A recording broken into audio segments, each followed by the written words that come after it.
Is it known, so far as you know, where they come from?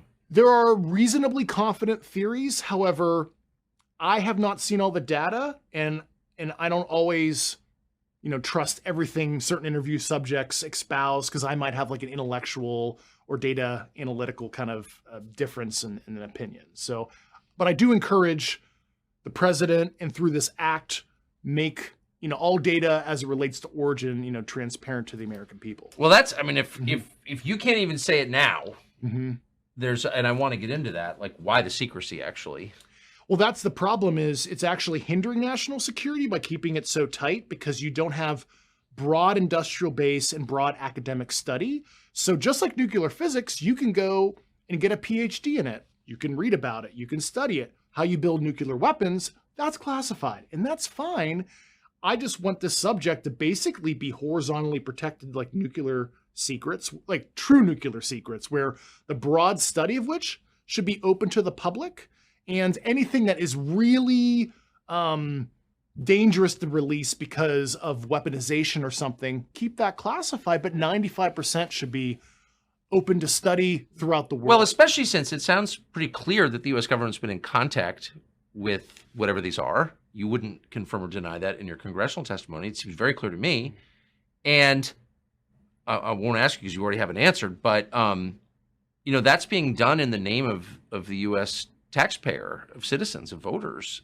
And at some point they have a right to know that. Like, I can't imagine what the justification for keeping that from the public, who you work for, what could that be? Yeah, I think it's an abuse. So Executive Order 13526, if you read that, delineates the 8 reasons you classify information. And the only thing that this falls under is, scientific and technical information that has national security implications. This is boilerplate.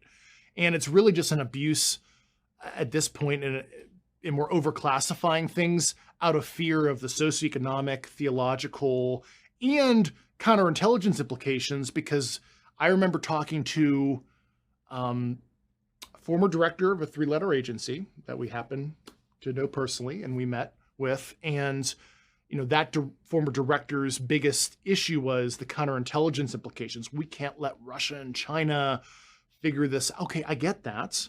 I used to work counterintelligence to protect U.S. programs in a previous job when I was a young Air Force officer.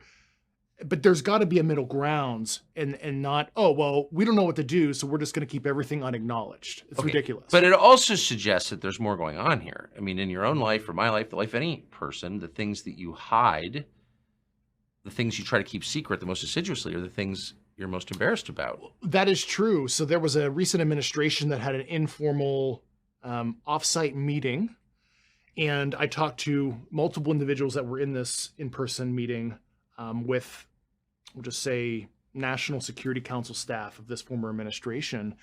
And one of the biggest issues that they raised was white-collar crime, illegal contracting. So there's something called the Federal Acquisition Regulation, the FAR. And if you only give a couple contractors full access for decades of this stuff, and you don't let other contractors compete for work, for money, you're giving certain companies an unfair competitive advantage that violates literal U.S. law. So it's, we're not going to release anything because then we have to deal. And I remember these individuals telling me they were worried that contractors would sue the U.S. government and it'd be litigated to the Supreme Court. Well, we're out of billions of dollars because you sole sourced it to these couple companies. Of course. Well, and there are darker explanations. And there's darker things, I'm sure, but some of the most obvious ones that they told me were very rudimentary. And it's like, well, yeah, well, I'm sorry you guys did that.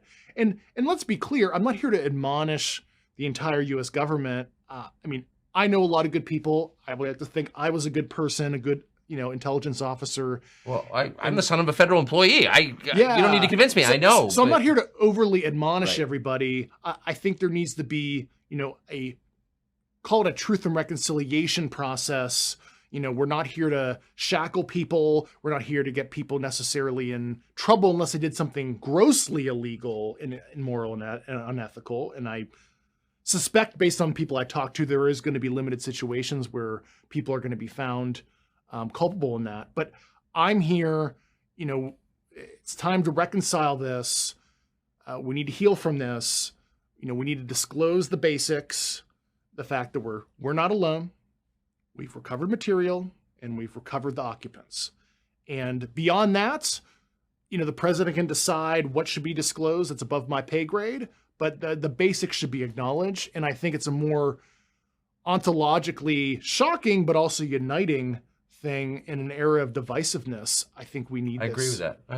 I mean, what else is going to unite the left, the right, and potentially our adversaries? I mean, you saw the hearing that you played the clip. I had AOC and Matt Gaetz agreeing on something in the same room and not arguing. It was crazy. So this topic, I think, is maybe we're at a point in our society, especially the decay we've seen over the last 30 years and the divisiveness, whether you're on the left or on the right. This is the one topic that I think can basically be a reset button.